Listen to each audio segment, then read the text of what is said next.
Wow!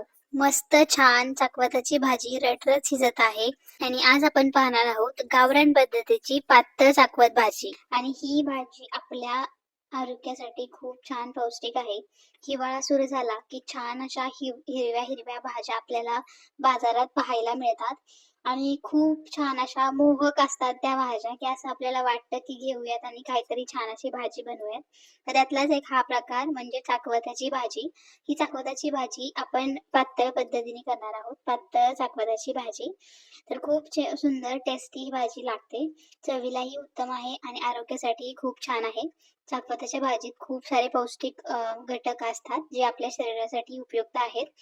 तर आज आपण पाहणार आहोत, की चाकवताची छान अशी दाटसर भाजी कशी बनवायची आणि खातानाही छान अशी चव येईल अशी भाजी कशी बनवायची. खूपदा असं होतं, की आपल्या घरची लहान मुले असतात, ती भाजी खाण्यास नकार देतात. पण जर तुम्ही या पद्धतीने ही चाकवताची भाजी बनवली, तर तुमची मुले नक्कीच आवडीने ही भाजी खातील याची खात्री मला आहे. तर काय झालं आज सासूबाईंनी छान अशी बाजारातून भाजी आणली होती चाकवताची. खूप छान कवळी-कवळी पाने होती.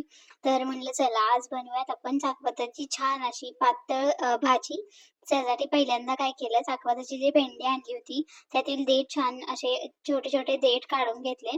जो खालचा भाग होता तो टाकून द्यायचा असतो. चाकवताची भाजी नीट करून घेतली.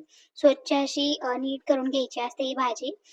व्हिडिओत दाखवल्याप्रमाणे मी तुम्हाला दाखवते. अशा पद्धतीने तुम्हाला फक्त वरची देठ घ्यायची असतात चाकवताच्या भाजीचे. जर तुमची चाकवताची भाजी थोडी मोठी असेल, तर तुम्ही थोडेसे त्याच्या ज्या काठ्या असतात त्या घेतल्या तरी चालतील. पण शक्यतो पानच घ्यायचे आहेत आपल्याला. त्यानंतर ही भाजी आपल्याला छान अशी बारीक चिरून घ्यायची आहे, जेणेकरून छान शिजली जाईल आणि जी आपली भाजी आहे ती छान वाटली जाईल. तर म्हणजे गरगटी भाजी बनवतोय म्हटल्यावर ते छान असं मिक्स झालं पाहिजे. त्यासाठी आपण आहे ना अशा पद्धतीने एक असं असे एकदम जुडी करून छान अशी ही भाजी आपल्याला बारीक चिरून घ्यायची आहे. मी तुम्हाला दाखवते चिरून. ही अशा पद्धतीने पकडायची आणि छान असे बारीक त्याचे काप करून घ्यायचे. तर मी स्वच्छ ही भाजी धुवून घेतलेली आहे. छान अशी कापायची आणि नंतर मग ही भाजी छान 2-3 पाण्याने धुवून घ्यायची. काही औषध वगैरे मारलं असेल तर ते निघून जातं. त्यामुळे स्वच्छ पाण्याने भाज्या आपण जेव्हा पालेभाज्या आणतो तेव्हा त्या भाज्या धुवूनच घ्यायच्या आहेत. तर तुम्ही व्हिडिओ दाखवल्याप्रमाणे ही भाजी कट करून घ्यायची आहे आणि त्यानंतर स्वच्छ 2-3 पाण्याने ही भाजी आपल्याला धुवून घ्यायची आहे. आता आपली भाजी चिरून स्वच्छ धुवून घेतलेली आहे आपण. आता एक आपल्याला कढई लागणार आहे. कढई किंवा आपल्याला एखादं पातेलं, खोलगटं पातेलं लागणार आहे. जेणेकरून आपल्याला ही भाजी छान अशी शिजेल त्या भांड्यामध्ये. तर मी इथे कढई घेतलेली आहे. आपण जी भाजी चिरून स्वच्छ धुवून घेतलेली आहे, ती भाजी मी कढईत पहिल्यांदा टाकून घेते. ती कढईत पसरवून टाकायची सगळीकडे आणि नंतर आपण यामध्ये टाकणार आहोत शेंगदाणे आणि आपल्याला लागणार आहे ती म्हणजे डाळ, हरभऱ्याची डाळ.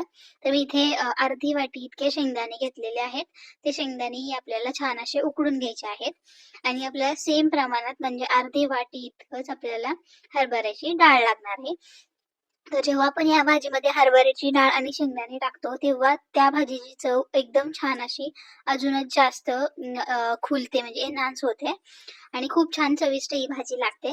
तर मी शेंगदाणे आणि जी हरभऱ्याची डाळ होती ती वरती टाकून घेतलेली आहे आणि जी भाजी होती ती खाली टाकलेली आहे आणि मस्त पाणी टाकायचं आहे, जेवढं पाणी लागेल तेवढं. म्हणजे इथे आपल्याला थोडीशी अर्धी भाजी बुडेल इतकं पाणी टाकायचं आहे. म्हणजे मी इथे 1 तांबे इतकं पाणी ओतून घेतलेलं आहे आणि कमी गॅसवरती आपल्याला ही भाजी छान अशी शिजवून घ्यायची आहे. तर ही भाजी शिजायला एक 10 ते 15 मिनिटं लागतात.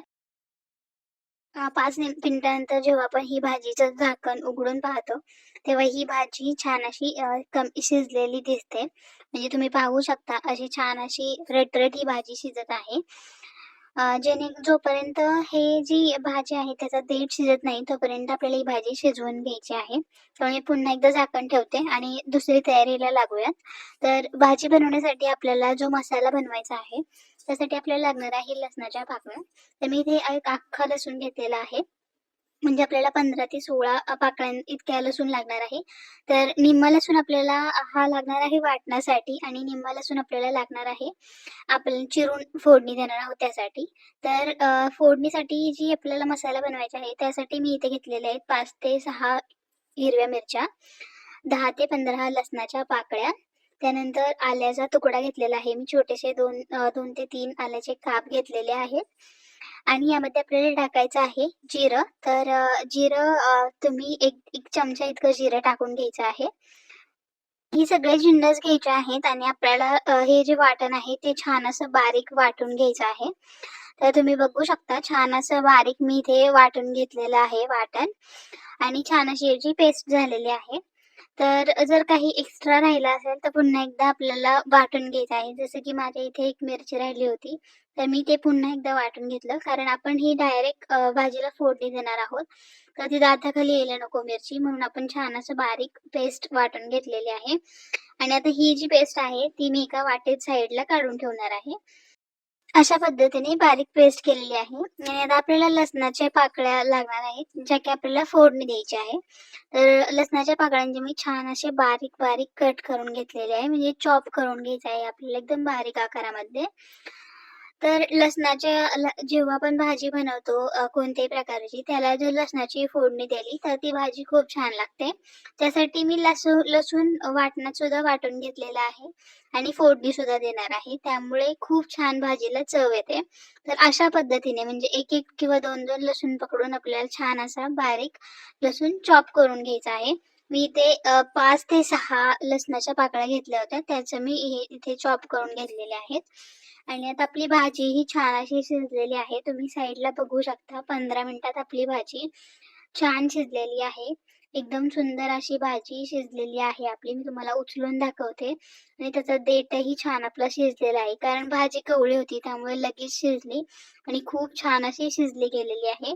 तर आता आपल्याला ही भाजी एका भांड्यामध्ये काढून घ्यायची आहे. कारण आपल्याला ही भाजी आहे ती गरगटायची आहे. तर तुम्ही बघू शकता भाजीचा देठही छान शिजलेला आहे. त्यामुळे मी ही भाजी एका भांड्यामध्ये काढून घेते आता.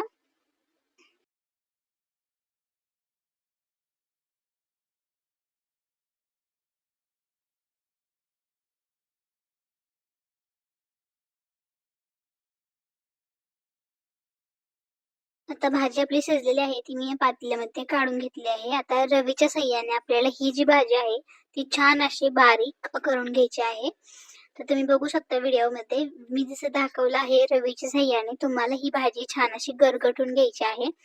तर या भाजीला गरगटी भाजी का म्हणतात? कारण आपण ही भाजी जी आहे ती शिजल्यानंतर रवीच्या साहाय्याने गरगटतो, त्यामुळे त्याला गरगटी भाजी म्हणतात. तर अशा पद्धतीने तुम्हाला ही जी भाजी आहे ती छान अशी बारीक गरगटून घ्यायची आहे.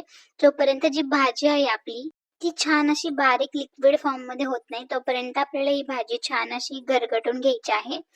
जर तुम्हाला रवीच्या साहाय्याने जमत नसेल तर तुम्ही मिक्सरच्या भांड्यात ही भाजी जरी फिरवून घेतली एकदा किंवा दोनदा तरीही चालेल. छान असं आपल्याला लिक्विड फॉर्ममध्ये ही भाजी बनवून घ्यायची आहे. तर तुम्ही बघू शकता आता भाजी छान अशी आपली गरगटत आलेली आहे आणि त्याला टेक्स्चरही छान आलेलं आहे. म्हणजे छान सगळे जे जिन्नस होते ते छान असे मिक्स व्हायला लागलेले आहेत. तर आता आपण या भाजीमध्ये काही अजून इन्ग्रेडियंट टाकणार आहोत ते पाहूयात. तर आता भाजीमध्ये आपण टाकणार आहोत चवीनुसार मीठ. अंदाजे 1.5 चमचा इतकं हे मीठ आहे. मीठ टाकायचं आहे आणि पुन्हा एकदा भाजी छान अशी मिक्स करून घ्यायची आहे, जेणेकरून सगळीकडे मीठ पसरलं जाईल. हे झालं की आपण यामध्ये टाकणार आहोत बेसन पीठ. हो, तुम्ही करेक्ट ऐकलं आहे, बेसन पीठ. कारण बेसन पिठाने आपल्या भाजीला छान असं टेक्स्चर येतं आणि भाजी दाटसर बनते. त्यासाठी बेसन पीठ आपल्याला या भाजीमध्ये घ्यायचं आहे. तर मी ते अंदाजे अर्धी वाटी इतकं बेसन पीठ घेतलेलं आहे. अर्धी वाटी बेसन पीठ टाकायचं आणि रवीच्या साहाय्याने पुन्हा एकदा आपल्याला ही भाजी छान अशी गरगटून घ्यायची आहे, जेणेकरून जे बेसन पीठ आपण घेतलेलं आहे ते सगळ्या भाजीमध्ये मिक्स होईल आणि कोणत्याही प्रकारची गाठ किंवा गठुळे राहणार नाहीत. त्यामुळे रवीच्या साहाय्याने छान असं हे बेसन पीठ आपल्याला मिक्स करून घ्यायचं आहे. तर तुम्ही बघू शकता आपलं बेसन पीठ छान असं मिक्स झालेलं आहे. तर बेसन पिठाची यामध्ये गाठ राहायला नको म्हणून मी 2 ते 3 मिनिटं हे छान असं फेटून घेतलेलं आहे. आणि आता आपली भाजी छान अशी गरगटून झालेली आहे. आता आपण फोडणीची तयारी करूयात. तर फोडणीसाठी मी इथे एक कढई घेतलेली आहे. कढईमध्ये आपल्याला 1 ते 1.5 चमचा इतकं तेल टाकून घ्यायचं आहे, खायचं तेल. तर तेल छान असं गरम झालं, की यामध्ये आपण लसूण असतो आपला जो चिरून घेतलेला आहे लसणाच्या पाकळ्या, त्या लसणाच्या पाकळ्या टाकून घ्यायच्या आहेत आणि त्या छान अशा लालसर आपल्याला परतून घ्यायच्या आहेत. जेणेकरून छान लसणाची फोडणी आपल्याला द्यायची आहे. जी चव लसणाची असते ती आपल्या भाजीमध्ये उतरेल. अशा पद्धतीने ही छान लालसर आपल्याला लसूण छान असं परतून घ्यायचं आहे. तर जेव्हा आपण लसूण परतत असतो तेव्हा तो कमी गॅसवरती परतायचा आहे. लसूण थोडासा लाल व्हायला लागला, की यामध्ये आपण जी वाटण वाटलं होतं मिरची, आलं, लसूण आणि जिऱ्याचं ते वाटण टाकून घ्यायचं आहे. आणि हे छान असं आपल्याला कमी गॅसवरती छान याची हे जे आहे त्याला आपल्याला फोडणी देऊन घ्यायची आहे. तर तुम्ही बघू शकता छान अशी आपली फोडणी देत आहोत. देताना कमी गॅस ठेवायचा आहे, जेणेकरून आपली मिरची ठसकली नाही गेली पाहिजे. आणि छान लालसर व्हायला लागलं, की यामध्ये आपण जे भाजीचं आपली जी भाजी आपण गरगटून घेतलेली आहे, ती भाजी आपण यामध्ये टाकून घेणार आहोत.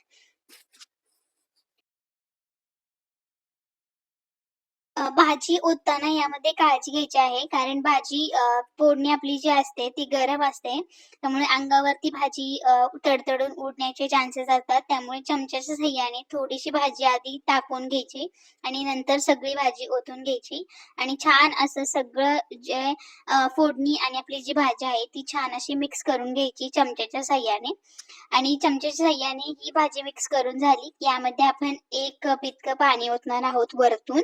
छान असं 1 कप पाणी ओतायचं आणि गरगटी भाजी छान अशी शिजवून द्यायची. एक 10 ते 15 मिनिटं पुन्हा एकदा. आणि मधून 1 ते 2 वेळा आपल्याला ही भाजी छान अशी एकदमदा मिक्स करून घ्यायची आहे. शिजताना ती भाजी थोडीशी खाली घट्ट राहते आणि वरती थोडंसं पाणी येतं. तर अशा पद्धतीने तुम्हाला चमच्याच्या साहाय्याने ही भाजी 2-3 वेळा छान अशी मिक्स करून घ्यायची आहे शिजत असताना. आणि ही भाजी आपल्याला शिजवायची आहे एक 10 मिनिटं, कारण आपण यामध्ये बेसन पीठ टाकलेलं आहे. ते शिजायला थोडासा वेळ लागतो. त्यामुळे छान अशी भाजी आपल्याला ही शिजवून घ्यायची आहे. तर तुम्ही बघू शकता खूप सुंदर टेस्टी ही आपली भाजी झालेली आहे आणि एकदम स्टेप बाय स्टेप मी ही भाजी तुम्हाला सांगितली आहे. 5 मिनिटानंतर तुम्ही बघू शकता छान अशी भाजीला आपल्या उकळी फुटलेली आहे आणि छान भाजी आपली छान शिजत आहे. तर अशा पद्धतीने 2-3 वेळा तुम्ही हलवून घ्यायचं आहे सांगितल्याप्रमाणे.